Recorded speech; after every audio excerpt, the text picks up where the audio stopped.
उम्मीद करती हूँ कि आप सभी बहुत अच्छे होंगे। नमस्कार, मैं हूँ डॉक्टर सीमा सिंह। आज बात करते हैं हमारे कॉन्स्टिट्यूशन में जो फंडामेंटल राइट्स हैं वो नागरिकों को जो मिलते हैं, क्या वो जो हमारे देश के नागरिक नहीं हैं, एलियंस हैं, क्या उन्हें भी मिलते हैं? या मिलते हैं तो कौन से फंडामेंटल राइट्स जो हमारे मूल अधिकार हैं उन्हें मिलते हैं और कौन से नहीं मिलते हैं?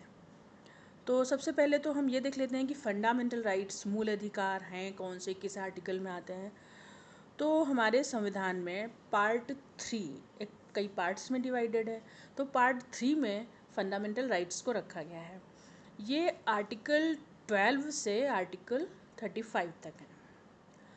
तो हम इसे कह सकते हैं कि अनुच्छेद 12 से अनुच्छेद 35 तक।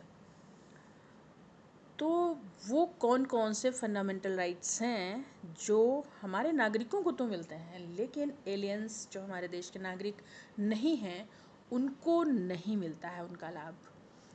तो मेन जो आर्टिकल्स हैं, आर्टिकल 15, आर्टिकल 16, आर्टिकल 19, आर्टिकल 29 और आर्टिकल 30, ये आर्टिकल्स, इसमें जो प्रोविजंस हैं फंडामेंटल राइट्स के वो एलियंस को नहीं मिलते हैं। बाकी सारे फंडामेंटल राइट्स एलियंस जो हमारे देश के नागरिक नहीं हैं उनके लिए भी उपलब्ध हैं। अब क्या है इन आर्टिकल्स में, कौन से फंडामेंटल राइट्स आते हैं इन आर्टिकल्स में? आर्टिकल 15 में आता है prohibition of discrimination on the grounds of religion, race, caste, sex और प्लेस ऑफ बर्थ। तो इसमें यह है कि डिस्क्रिमिनेशन नहीं किया जाएगा। किसके आधार पे?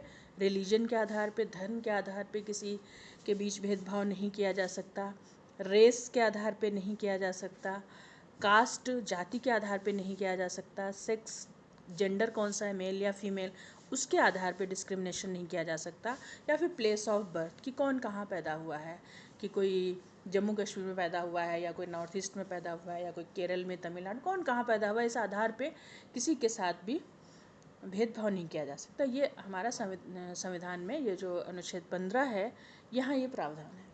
तो ये आर्टिकल, ये जो नागरिक नहीं हैं उन्हें इसका लाभ नहीं मिलेगा क्योंकि इसमें कुछ ऐसे इम्पोर्टेंट बातें हैं जो हम सबको नहीं उपलब्ध करा सकते उसका लाभ। आर्टिकल 16, इसमें बात की गई है public employment, equality of opportunity matters of public employment, जो रोज़गार है। तो रोज़गार की जो उपलब्धता है तो नागरिकों के लिए तो सेम प्रोविज़न है कि भाई कहीं भी रोज़गार है उनके लिए, लेकिन जो नागरिक नहीं हैं उन्हें सेम उपलब्धता, सेम अवेलेबिलिटी नहीं है। तो ऐसा किसी भी देश में नहीं होता है यूजुअली, क्योंकि हम बराबर अधिकार नहीं दे सकते हैं कि बिल्कुल जो नागरिकों को किसी भी एम्प्लॉयमेंट के लिए जो अधिकार है, सेम अधिकार जो नागरिक नहीं हैं उन्हें भी मिल जाए, ऐसा नहीं कर सकते। इसलिए ये आर्टिकल 16 ये भी एलियंस के लिए नहीं है। इसके बाद है आर्टिकल 19, ये बहुत इम्पोर्टेंट आर्टिकल है। ये राइट टू फ्रीडम के तहत है। इसमें क्या है कि protection of certain rights regarding freedom of speech, expression etcetera. तो ये मेन जो हमारे देश में आए दिन बात होती रहती है, अभिव्यक्ति की स्वतंत्रता, उसकी बात है ये। तो ये भी एलियंस को नहीं मिलता है।